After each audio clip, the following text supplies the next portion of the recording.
Hello বন্ধুরা, আজকের ভিডিওতে আমি আপনাদেরকে দেখাবো কিভাবে আপনারা আপনার অপরিচিত নাম্বারগুলোকে অটোমেটিক ব্লক করবেন।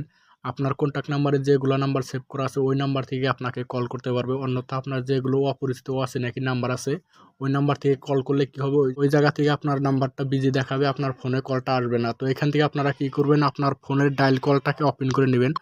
ওপেন করে নেওয়ার পর আপনারা কি করবেন, উপরে দেখেন আপনার 3 লাইন দেওয়া আছে, আপনারা 3 লাইনে ক্লিক করে দেবেন। 3 লাইনে ক্লিক করে দেওয়ার পর আপনার সামনে এরকম করে দুইটা অপশন চলে আসবে। তো উপরে দেখেন লেখা আছে ব্লক স্প্যাম কল, তারপরে নিচে দেখেন লেখা আছে কল সেটিংস। তো আপনারা কি করবেন, নিচে যেটা অপশন দেওয়া আছে কল সেটিংস, আপনারা এই অপশনটাতে ক্লিক করে দিবেন।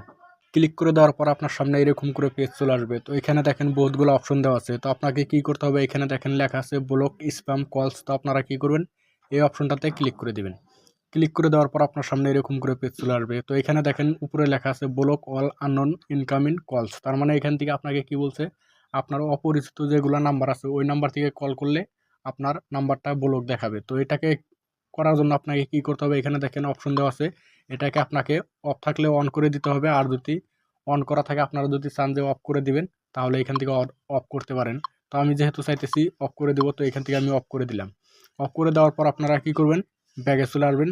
ব্যাগে চলে আসার পর এখন আপনার ফোনে অপরিচিত নাম্বার থেকে ফোন করলে আপনার ফোনে লেগে যাবে। আমি যেহেতু পারমিশন দিয়ে দিলাম, তো এখানে আমার ফোনটা লাগবে। আর যদি আপনারা চান যে পারমিশন অফ করে দেবেন তাহলে কিন্তু আপনার এখানে আপনার আননোন নাম্বার থেকে কল আসবে না। তো এরকম করে কিন্তু আপনারা আপনার যে কোনো নাম্বারটাকে ব্লক করতে পারেন। তো ভিডিওটি ভালো লাগলে একটি লাইক দিবেন, চ্যানেলটি সাবস্ক্রাইব করে সাথে থাকবেন। ভিডিওটি দেখার জন্য অনেক অনেক ধন্যবাদ।